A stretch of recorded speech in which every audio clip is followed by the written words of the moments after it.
Hello and welcome to my channel.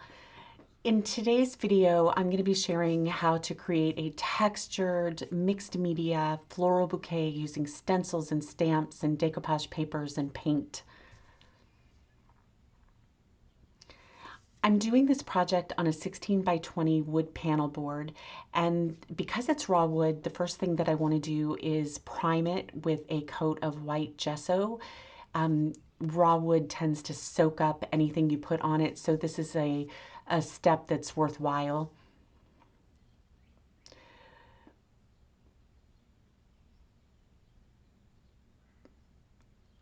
Once this is dry, once that gesso coat is dry, I'm then going to come back and apply a coat of white. This is titanium white acrylic paint, and then I will let that dry.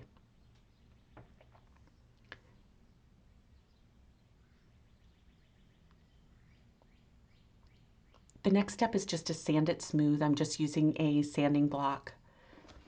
Now I want to go ahead and cut some strips. I'm using a wet artist brush to cut torn edge strips of decoupage paper. These papers are by Roycycled Treasures. This happens to be the natural history paper, but script would work well. Also, just anything that's pleasing to you. I just like the script and the elements in these. And I'm going to tear several strips. And next I'm going to attach those with a gel medium. So I'm decoupaging those strips on in random fashion with my gel medium.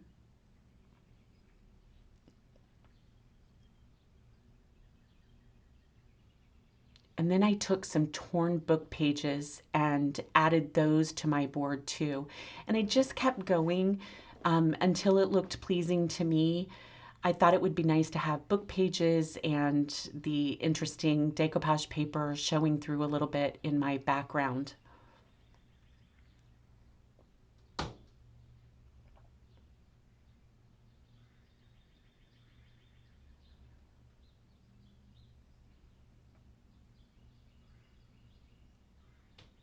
Once that was done, I wanted to add kind of a tabletop surface for my art piece. And so I'm using a piece of decoupage paper. It's called Wood Crate Trolley. And I'm just kind of determining where I want that. And then again, with my gel medium, I'm going to put that in place, smoothing down with my hand. This is a case where the wrinkles are actually great if you get them because it just adds to the texture of the piece. I'm then going to cut off the excess edges and then seal the paper. And I'll let the entire board dry before moving on to the next step.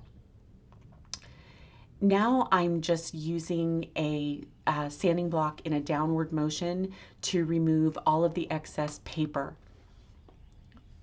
on all sides. The next step is to apply various colors of paint, and I'm starting with a black, and I'm using a brayer to roll it on. It won't give complete coverage. It just begins to, again, build texture. I'll be adding a dark titanium white as well as pure white. And then I'm even going to start to add some blues to this. Again, rolling over, I'm just going to keep adding, mixing those colors, adding them to my board until I'm pleased with the result and some of that paper is still showing through.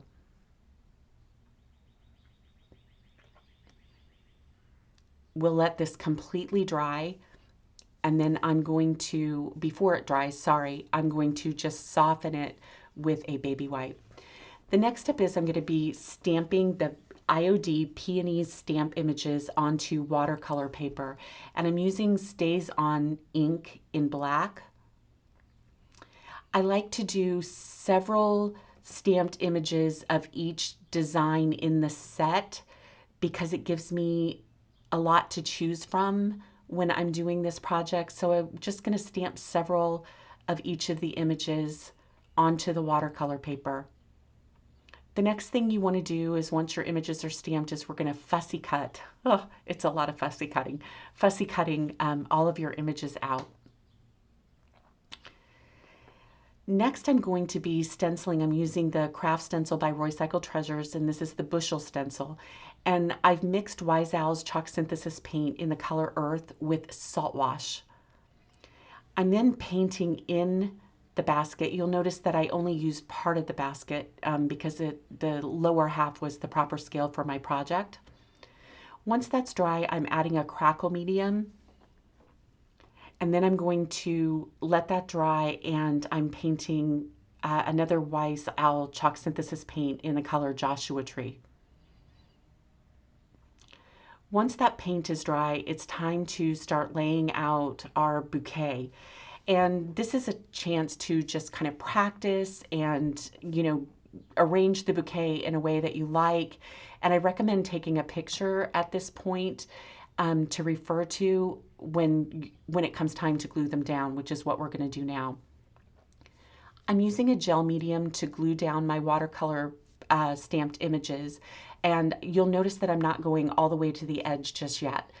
I want to be able to tuck in elements as we go along, and just it gives me a little opportunity to tuck in, take out, replace things, that type of thing. But I am starting with my three largest images as my focal point, and then I'm tucking in the leaves and the smaller blooms, and I'll just keep, playing with this until I am really pleased with the arrangement.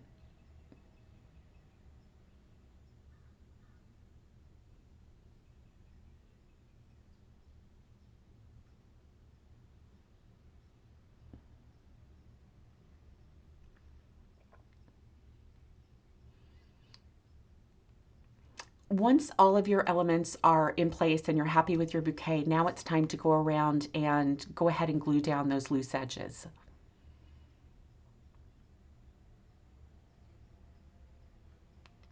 Once all of this done, it's finally time to add some color to our bouquet. I happen to be using watercolors. I have a Paul Rubens set and some Daniel Smith colors that I really love. You could use watercolor pencils, watercolor crayons. You could use acrylic paint, colored pencils, crayons if you want, markers, whatever you like. I just happen to like the softness of the watercolor. I am not going by any kind of color scheme. I'm just using the colors that are appealing to me. I'm using pinks and roses and reds and purples and peaches and oranges, all of that.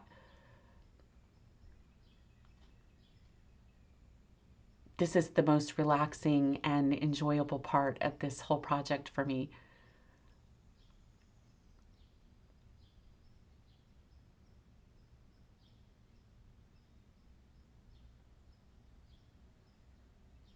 I don't ever want my elements to be all a solid color, so I will use water and blend in different colors all over, and I'll just keep going until I really love the way that this looks.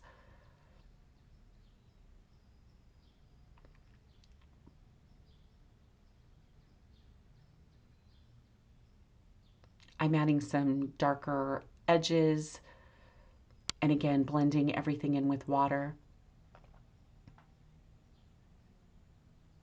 just to give a lot of shading.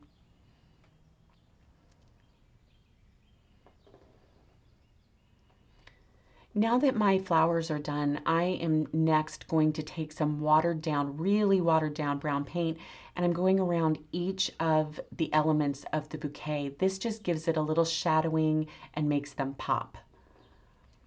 Next, I'm going to add some white lines with a very fine brush and some splatter, and we are done.